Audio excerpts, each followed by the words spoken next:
जादुई चप्पल। गांव के कोने में बसा एक छोटा सा कस्बा था, जहां लोग साधारण जीवन जीते थे। उसी गांव में एक गरीब लेकिन नेकदिल लड़का रहता था, जिसका नाम अर्जुन था। वह बहुत मेहनती था, परंतु उसकी गरीबी उसके सपनों के आड़े आती थी। उसके पास पहनने के लिए केवल एक फटी हुई चप्पल थी, जिसे वह वर्षों से पहन रहा था। अर्जुन का सपना था कि वह पढ़ लिखकर एक बड़ा इंसान बने और अपने माता पिता को सुखी जीवन दे सके। लेकिन गरीबी की वजह से उसे खेतों में मजदूरी करनी पड़ती थी, जिससे उसकी पढ़ाई अधूरी रह जाती थी।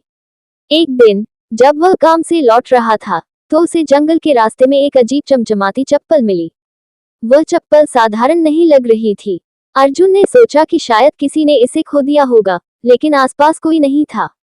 चप्पल का जादू। जैसे ही अर्जुन ने चप्पल को पहना, उसे अपने शरीर में एक अनोखी ऊर्जा का एहसास हुआ।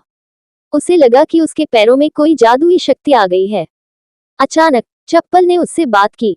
अर्जुन, मैं एक जादुई चप्पल हूँ। जो भी मुझे सच्चे दिल से पहनेगा, उसकी मेहनत का फल दोगुना हो जाएगा। लेकिन याद रखना, अगर तुम आलसी बनोगे या किसी का बुरा करोगे, तो मैं तुम्हारा साथ छोड़ दूंगी। अर्जुन ये सुनकर चकित रह गया। उसने धीरे धीरे चप्पल की शक्ति को समझा। जब वह खेतों में काम करता, तो उसे दोगुना अनाज मिलता। जब वह पढ़ाई करता, तो वह चीजें तेजी से समझने लगा। धीरे धीरे अर्जुन की स्थिति बदलने लगी। उसकी मेहनत रंग लाने लगी और उसकी गरीबी दूर होने लगी। लेकिन उसने ये रहस्य किसी को नहीं बताया। लालच का दुष्परिणाम। अर्जुन का एक मित्र था, सुरेश। वह बहुत लालची और स्वार्थी था। जब उसने देखा कि अर्जुन की स्थिति बेहतर हो रही है, तो उसने ये पता लगाने की कोशिश की कि आखिर राज क्या है। एक दिन उसने अर्जुन को चप्पल से बात करते हुए देख लिया। सुरेश ने अर्जुन से चप्पल छीनने की योजना बनाई। एक रात जब अर्जुन सो रहा था, तो सुरेश ने चोरी से चप्पल चुरा ली और उसे पहन लिया। लेकिन जैसे ही उसने उसे पहना, चप्पल ने कहा, सुरेश, मैं मेहनती और ईमानदार लोगों की मदद करती हूँ, लेकिन लालची और स्वार्थी लोगों को दंड देती हूँ।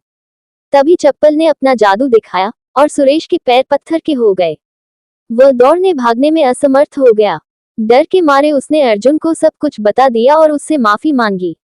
अर्जुन ने चप्पल से विनती की कि वह सुरेश को माफ कर दे। चप्पल ने उसे माफ कर दिया, लेकिन उसे यह सीख दी कि मेहनत और ईमानदारी ही सफलता की कुंजी है। शिक्षा। इसके बाद अर्जुन ने अपनी मेहनत से पढ़ाई पूरी की और एक बड़ा अधिकारी बना। उसने अपने गांव की मदद की और गरीबों के लिए स्कूल खुलवाया। लेकिन उसने जादुई चप्पल को हमेशा के लिए त्याग दिया, क्योंकि अब उसे पता चल चुका था कि असली जादू किसी चप्पल में नहीं, बल्कि मेहनत और ईमानदारी में होता है। सच्ची सफलता मेहनत और ईमानदारी से ही मिलती है। जादू का सहारा हमेशा नहीं रहता।